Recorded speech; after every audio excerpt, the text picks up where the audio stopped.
থামুন থামুন। এই কে রে তুই? মাহি, তুমি টাকার জন্য আমাদের এতদিনের ভালোবাসাকে ভুলে একটা বুড়ো লোককে বিয়ে করলে। দুনিয়ায় টাকাই সবকিছু অন্তর। এই চলো। মাহি, এসো মাহি।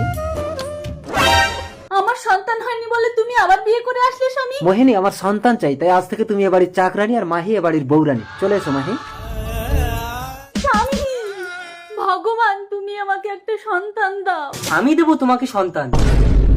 কে?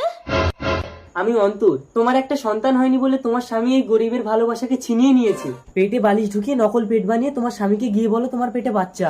তারপর কমাস পর সন্তান না হলে তখন? প্লিজ দিদি, তুমি যদি এই নাটকটা করো তাহলে তোমার স্বামী আমার মাহিকে ফিরিয়ে দেবে। ঠিক আছে দিদি, যখন বলেছিস তোর জন্য আমি মরতেও রাজি রে। এ কি মোহিনী, হঠাৎ করে তোমার গর্ভে সন্তান এলো কি করে? ভগবান আমার দুঃখ দেখে আমার গর্ভে সন্তান দিয়েছে স্বামী। এতদিন পর যখন দয়া করলে ডাইরেক্ট বাচ্চা দিতে পারতো। স্বামী, এবার তুমি একে ঘর থেকে বের করে দাও। এই, আমি এই বাড়িতে ঢুকতে তোর মঙ্গল হলো আর তুই আমাকে তাড়াতে চাইছিস? এই দূরা লক্ষ্মী ছাড়ি, যেদিন তোর বাচ্চা হবে সেদিন আসবি। দূরা।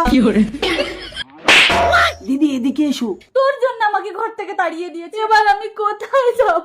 আইডিয়া, দিদি পেট থেকে বালিশ বের করে কাপড়ে জড়িয়ে গিয়ে বলো তোমার বাচ্চা হয়েছে। কিন্তু যদি বাচ্চার মুখ দেখতে চাই তখন? বলবে এই সন্তানের বিবাহের আগে কেউ যদি এর মুখ দেখে তাহলে এই বালিশ হয়ে যাবে। ঠিক আছে। এই বালিশ বাচ্চা নাও, ধরো এবার নিয়ে যাও। মাহি এসো না। না, তুমি আগে তোমার সবকিছু আমার নামে লিখে দাও, তাহলে তুমি আমাকে পাবে। মাহি, আরে মোহিনী, এক্ষুনি তোমার বাচ্চা হয়ে গেল। দেখি দেখি মুখটা দেখি। না, বিয়ের আগে তুমি এই বাচ্চার মুখ দেখতে পারবে না। তার মানে আগে আমার ছেলের বিয়ের ব্যবস্থা করতে হবে, কিন্তু মেয়ে পাবো কোথায়? আপনি আমার মাহিকে ফিরিয়ে দিন, আমাদের মেয়ে হলে আপনার ছেলের সাথে বিয়ে দেবো। ঠিক বলেছো মাহি। হ্যাঁ স্বামী। আর আমি স্বামী হতে পারলাম কই, তুমি তো আমাকে টাচই করতে দাও না। আমি কি স্ক্রিন টাচ মোবাইল নাকি যে টাচ করে আমার ফোল্ডার খুলে নেবে? আমার গ্যালারি খুলতে গেলে দলিলে ছাপ দিতে হবে। দরকার নেই ভাই, তোর জিনিস তুই নিয়ে যা। বিয়ে পাকা। মোহিনী, বিয়ে যখন পাকা হয়ে গেছে তাহলে এবার ছেলের মুখটা একটু দেখি। পরবর্তী পর্ব দেখতে চাইলে প্লিজ জানান।